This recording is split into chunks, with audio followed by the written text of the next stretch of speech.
We're back in the car, moving vehicle sessions number 3.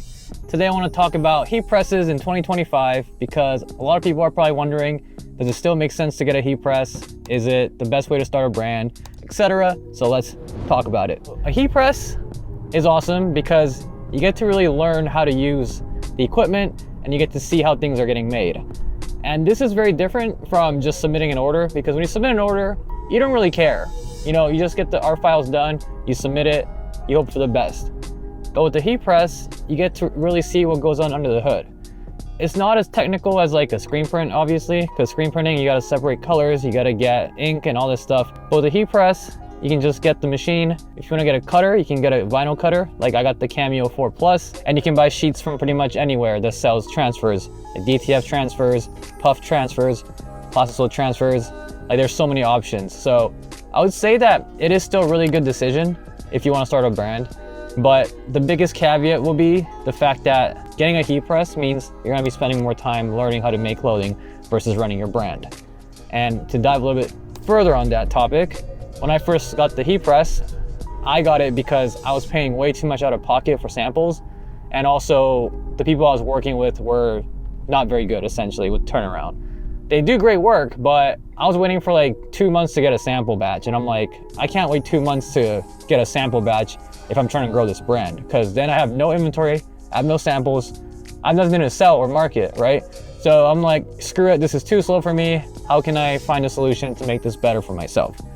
Started researching heat presses, hit YouTube, and I kind of dove into this rabbit hole of like heat press, HTV, transfer world, and my mind was just blown. I was like, oh my God, there are so many things you can do. So the first thing I did was I bought the heat press from Heat Press Nation.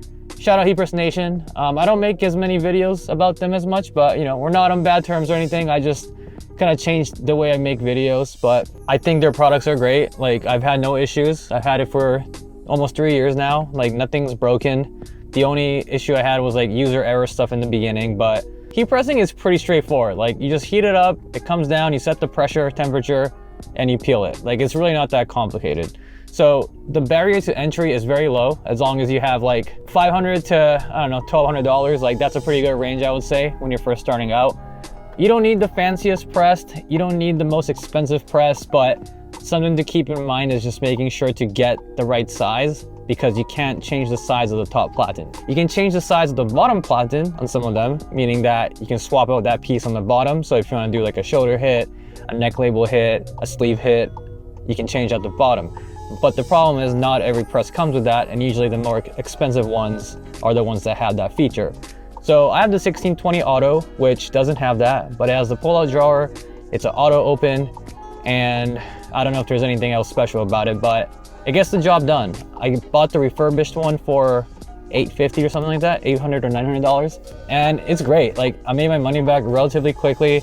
It's allowed me to really expand and grow my brand faster, which was the main issue I was facing that I solved, because now I was going from design to transfer to product within like 1 week or 2 weeks tops, depending on where the transfers were coming from. I was able to just speed up everything. And not only that, I was also recording and showcasing everything. So it also was great for content, because the process was kind of parallel with creating content, creating clothing. I didn't have to go out of the way to create content. And that was the biggest thing that I was trying to look for, is like, I hate having to do something in additional to making content, because then it takes me out of the flow of creating. And that's why I never really showcase designing, because I don't like showing my design process. Like it's not that I don't want to share it with you all, it just takes me out of the creation process, and I show enough stuff online right now, so I don't need to show like every single thing, you know? I'm obviously like always down to share tips and tricks and stuff like that, but you gotta kind of pick and choose what you're willing to share, because sometimes like you need that private time to be able to create. You need to be able to just do something without having to worry about marketing and content, because it really chips away at your brain. Like it's hard to explain it, but just over time, slowly but surely, I'm like, I don't want to do this anymore if I have to make a video, you know? So getting a heat press, I think, is an awesome decision if you're a designer, especially, that wanted to always get your stuff on clothing and you never really knew how, and you don't want to do print on demand because you think print on demand is garbage, which I disagree, but you know, everyone has their own opinion, so it's okay. And I think the biggest pro besides the fact that you get to do all this stuff at your own, is that you learn so much about how to actually make clothing that if you do hire people to do your production run, you know exactly what to ask them. You know what you're looking for, you know how it should be done, so that you're not gonna be disappointed when you go somewhere and you get some crap back and you have no way of providing useful feedback. So I think for that reason, it's really good to have that experience to be able to speak on the same level with other printers and vendors.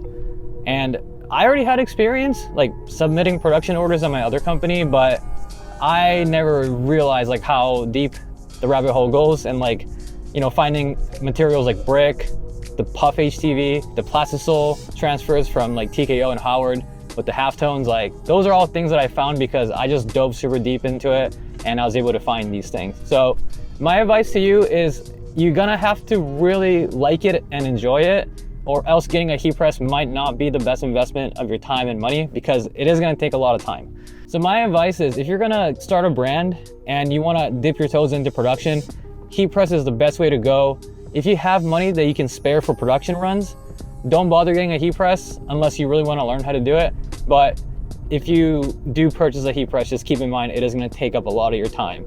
But yeah, it's rewarding for sure, and you get to really see how it all goes down under the hood. So I like it. You know, I don't do it as much anymore because I focus more on embroidery in-house, and I outsource the heat pressing for my clothing and the DTG. So that part is kind of off my hands now, but because I know how to do it, if I need to give feedback, I know exactly the language to use to give meaningful feedback. And that's what I think about getting a heat press in 2025. What you all think, let me know in the comments, because I like to hear what you all have to say. I still think that getting a heat press is gonna be the best option for a lot of people to get started, but don't feel like you have to get a press. If you wanna go the production route, go the production route. If you wanna go the heat press route, come on YouTube and learn from all the cool people like Big Brando, me sometimes, and some other folks. So that's about it, and I hope you all have a good one, and I'll catch you on the next video.